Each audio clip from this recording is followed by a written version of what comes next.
All right, good afternoon, everyone. Welcome to the Green Hospitality briefing about our newest research. I will start the meeting now, and as people log in, we will admit them into the meeting. I would like to welcome all of you. You are actually muted for the time being, but feel free to use the chat function as you please. The meeting is being recorded, so we will distribute this meeting also later on to everybody who registered. My name is Lucia, and I'm a program manager of Green Hospitality.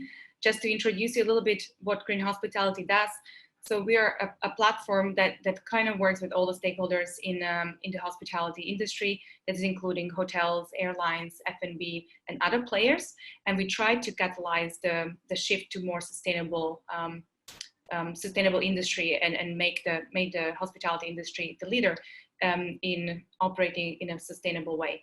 So that's what we're doing through different types of activities. We have live events. You might have heard about our conference in September, or other smaller activities you might be part of.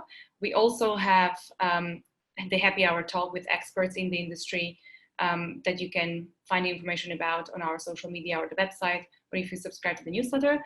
And we also run research. So today we're gonna go into presenting our first research, which is touching on the topic of the waste in the East Asia Pacific region and the connection between the waste production and the hospitality industry.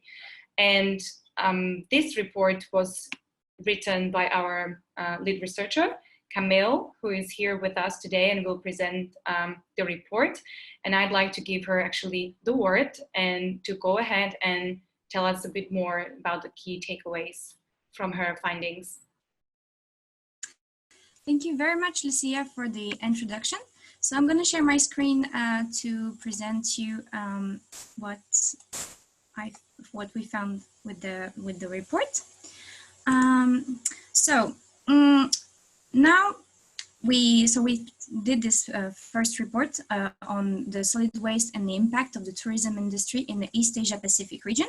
So why start with a report like that?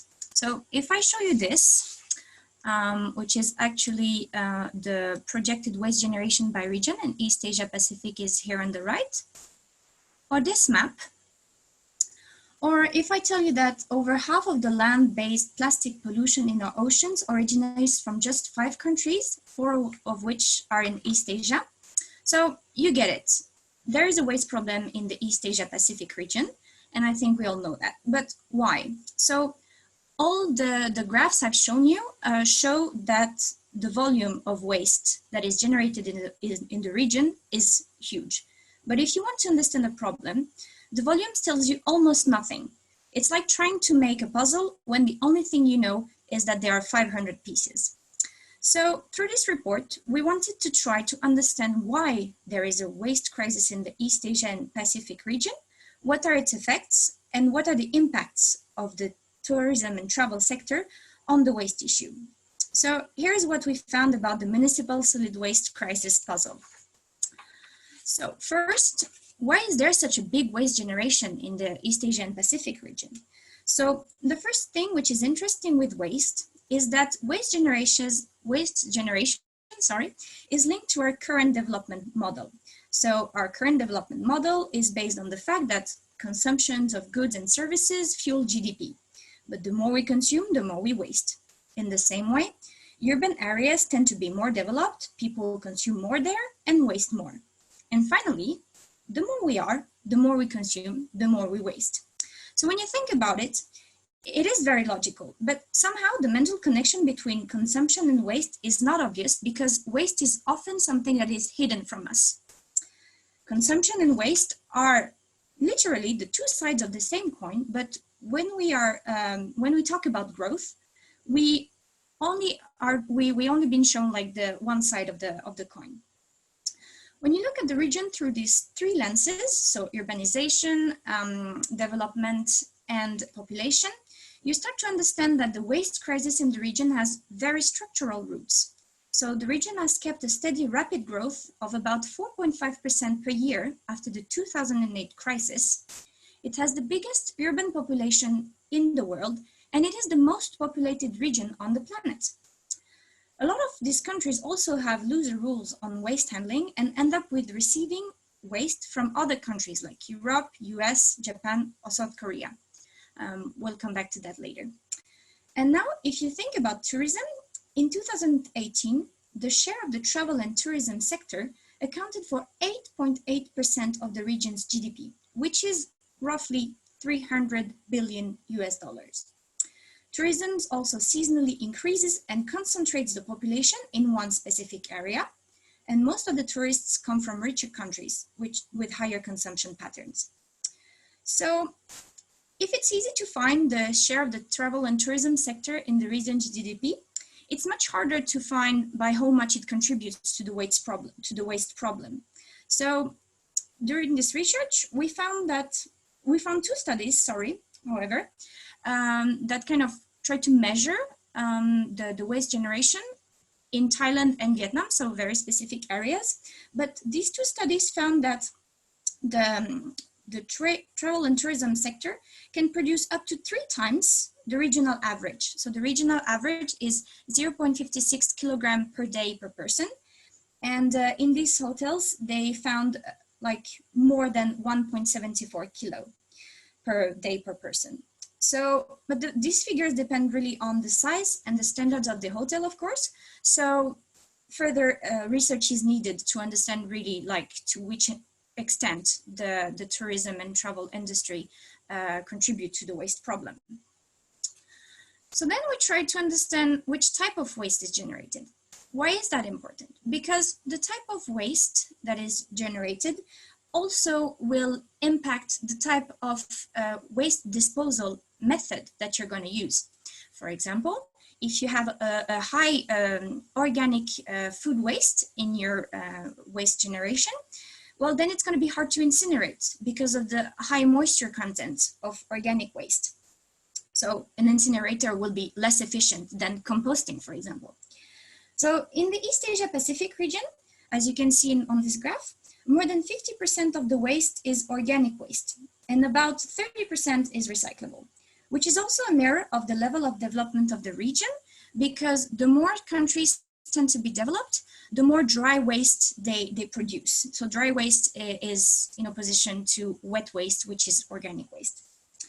For hotels in the region as well, so the two studies I was referring to before found that the first source of waste is organic waste, and it comes from food waste.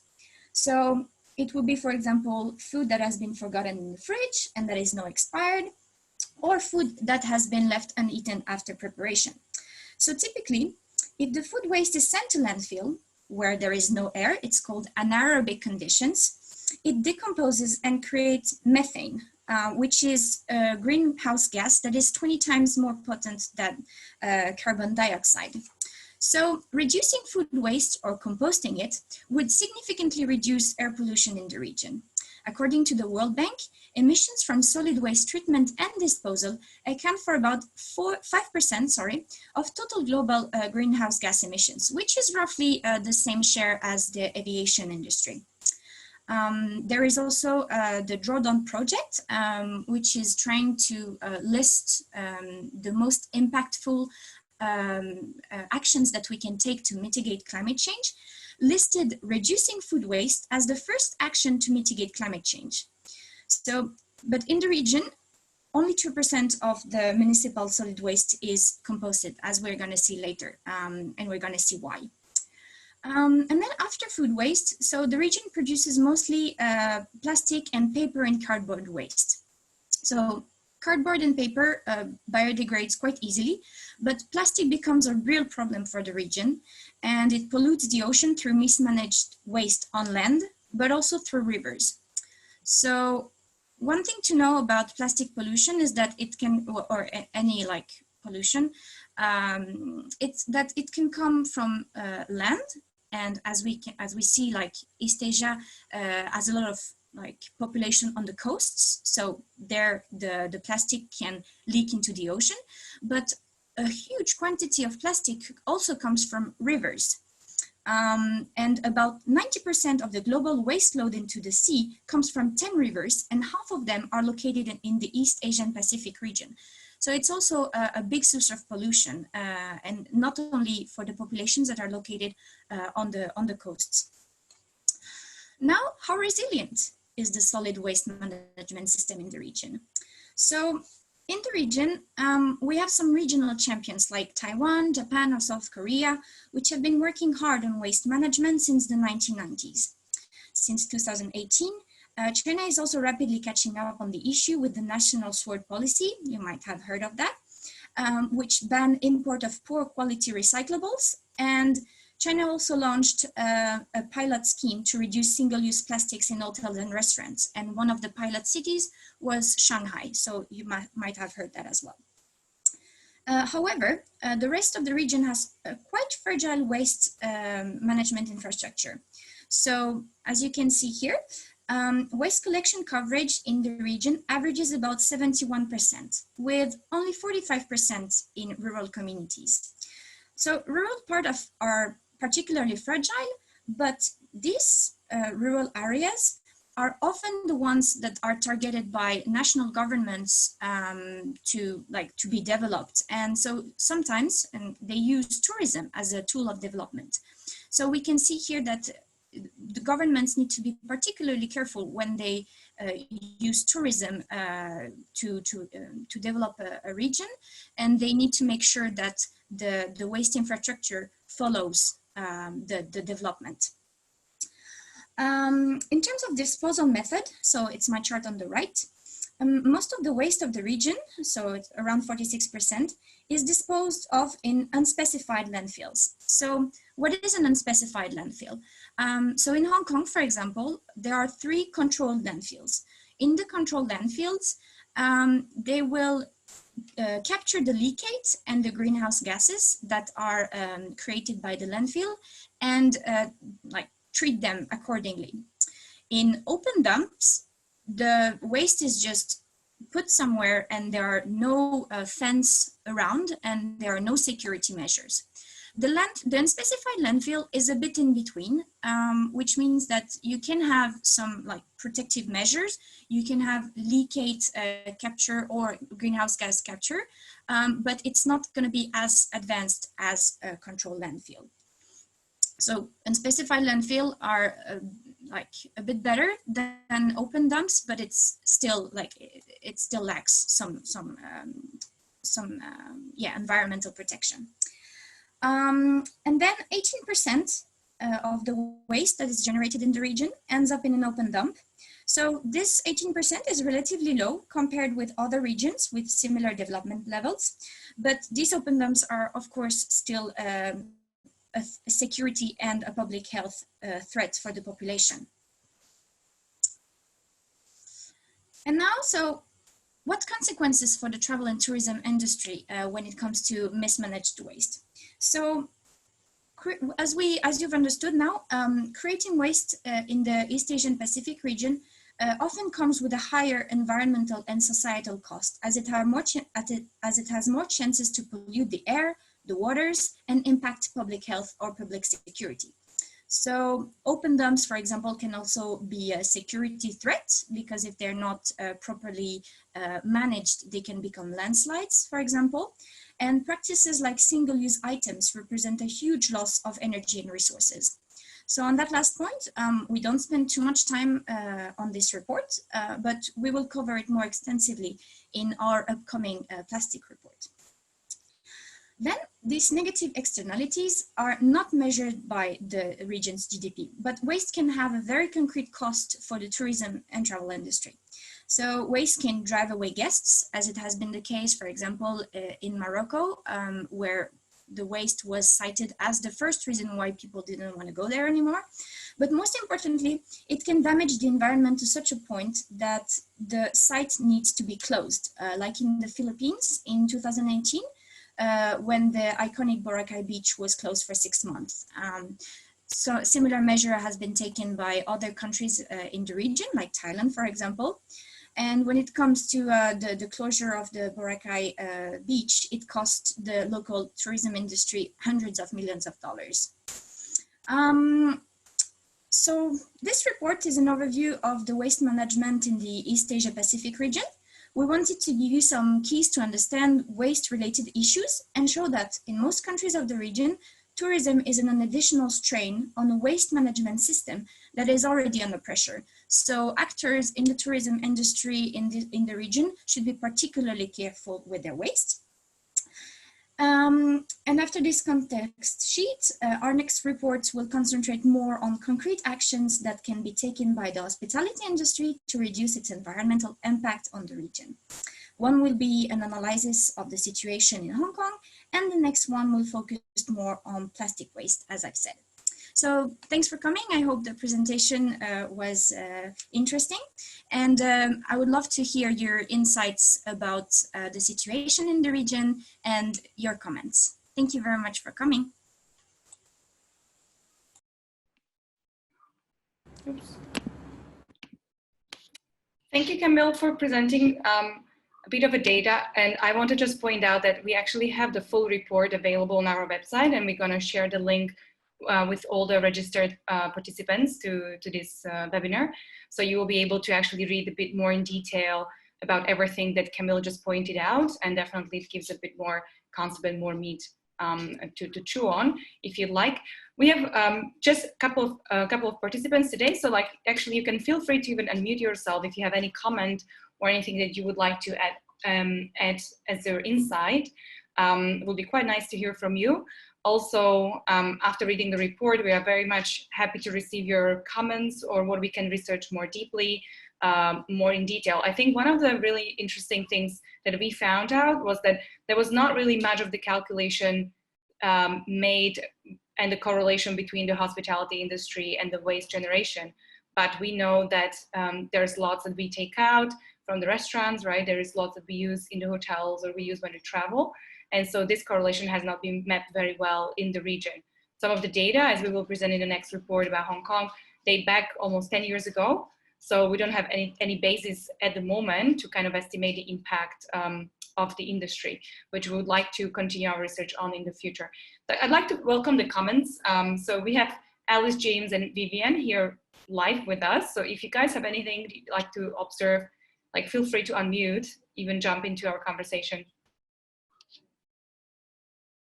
Hi, yeah, this is James. I might have missed this in the presentation, but from looking towards solutions or forward-looking processes, do you see anything being done to encourage the hospitality industry to reduce its waste, or at least make the waste aspect of hospitality more of a circular process, as opposed to it's rubbish, we throw it out and it just sits there? Sort of upcycling, that's what I'm thinking about, solutions, because I'm not surprised that this is a huge problem, but if we look forward to existing solutions or things that you see other people have thought of or you thought of, I'd just be interested to know what sort of information there is, solutions that have been created. Thank you. Mm-hmm. Great. Camille, do you want to take it? Yeah, if I can jump on that. So there are actually several international organizations that already try to tackle the problem, especially on the food waste and the plastic issue. So in the report, I refer to PATA, which is an international organization about travel and tourism. And they have this buffet initiative to reduce food waste. And then there are also like several initiatives from the UN to try to push the hospitality industry to like give them guidelines, to share good practices, to reduce their plastic waste. There is the Global Plastic Initiative, I think it's called. So there are like international organizations that take care of that, but I don't think they have a lot of, how can I say this? They're not very visible. But then you also have a strong demand from the customers as well.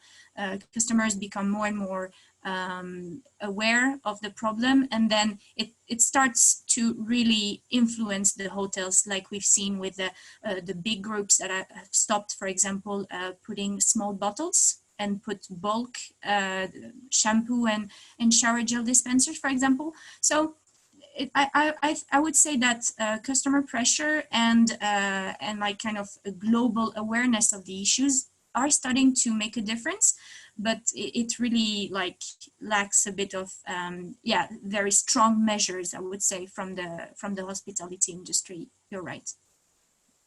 I would like to add on to that as well, that we are kind of collecting all these resources we are finding through our research, and we're planning to actually make them available on our website. And also, if you read the report, the full report that is available on the website, you should be able to note down those different kind of organizations or guidelines that are available currently. I know for a fact that when we go and focus for the region, it's quite hard because it's a big area. So we were not able to map out like specifically each country, because there will be different policies or different resources and different ways of even managing the waste. But in the next report, where we talk about Hong Kong specifically, we analyze the success stories in the region, and we actually kind of find the gaps for Hong Kong. Where do we lack, say, the policy or a tool or something that needs to be filled in for the waste management system to work better. And that includes specifically, we're looking at it through the lens of hospitality industry, like how this applies to, how this is applicable to F&B or hotels, etc. So we're gonna make these resources available. We're gonna put them on the website. They're gonna be all listed in the research as well. So like more than, I mean, you can feel free to definitely check them out. There are some incentives for the hospitality industry, but for instance, in Hong Kong, it's not very strong. Then you will see that in the next report that there is not really baseline, policy baseline for that, or incentives for them other than the customer pressure, I would say, or then our role as Green Hospitality to actually work with these stakeholders and explain them what is the benefit and how they should actually measure it, not only on like whether it's cheaper product or not, but also in terms of their ESG reporting, right? If they're a publicly listed company, etc.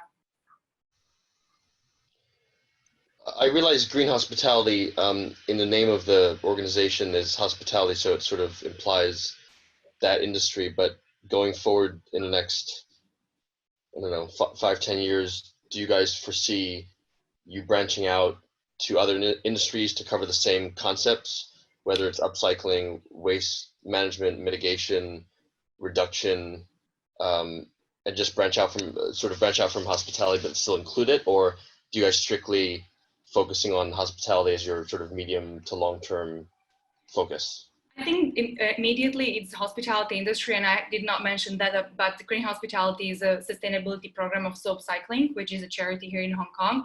So our mandate is currently limited, at least for this year, it's limited to hospitality industry, because Soap Cycling is a charity that actually works with hotels, collects their bottled amenities and soap and recycles them. And therefore, we were kind of called into this program to build a bit broader platform to discuss sustainability in hospitality industry and specifically in hotels. So since last year when we started, we were working mainly only with hotels. Now we're expanding more with aviation, with F&B. So we're creating this baseline, but it's quite big industry actually. And if you think about it, there are so many restaurants already in Hong Kong, for instance, the deliveries. So there's definitely, you know, hospitality and tourism industry is a cross-cutting industry, so it touches upon almost everything, because when you travel, it's a human life, right? Like we do everything, we visit different sports centers, etc. So yes, I mean, there's a very broad reach. We are more working in collaboration with other organizations, so there's plenty of organizations that work with different segments already. But we are open, and we don't restrict ourselves. Like it really depends on the audiences, the motivation, the type of activities that we do, and if they make sense for other industries to tap into. Like we are more than happy to help other industries as well with the sustainability problem. Thank you. Are there any more questions from the others who are live with us today? I guess not, but anyways, feel free once you read the report, the full report. I think if you have any questions or you want to challenge us on some of the assumptions that we have there or data, or if you have a good resource that we have not mentioned and you think would be worth mentioning, we definitely want to hear from you so that we can share actually more knowledge with everyone and actually put up these resources for everyone to be available and to actually know about the good initiatives that exist in Hong Kong and beyond. I'd like to thank you for attending this short webinar. I hope it was insightful. We're going to definitely publish that on our YouTube channel and distribute it. And we're going to present our other reports in the future as well. So thank you so much. I do have one question. Sure, If I go was, ahead. in terms of partnerships with green hospitality, further discussions in that, who should I reach out to chat further on partnership related inquiries? We can, you can reach out to our partnership. Well, I'm going to put it down here anyways, but you can reach out to partnerships at Green Hospitality. And it's Alice who's actually here with us. Oh, okay, great. Hello. So, it should be partnerships or partnerships. Sorry, I don't really recall whether it was plural or singular, but essentially if you reach out to us, we have contact details on our website as well. So just, reach out and we're going to take care of that. We're going to come back to you for sure. Okay. All right. Thank you. Is there anybody else with questions? I mean, sorry, I don't want to cut you guys. I just assumed that you were done. Oh, somebody called Ruby just joined. Yes. Hello, Ruby. Hi, Ruby. I think we're kind of done with the presentation, but thanks for joining. There will be a recording of this session, so you haven't missed anything in that sense. But I think we can conclude, probably no more questions, live questions. If you guys have that, feel free to join us in the conversation through our social media or the email. All right, thank you. I'm gonna close the meeting. Have a nice day, and we're gonna be back soon. Thanks, Camille. Thanks for presenting. That was awesome. Bye. Bye. Thank you.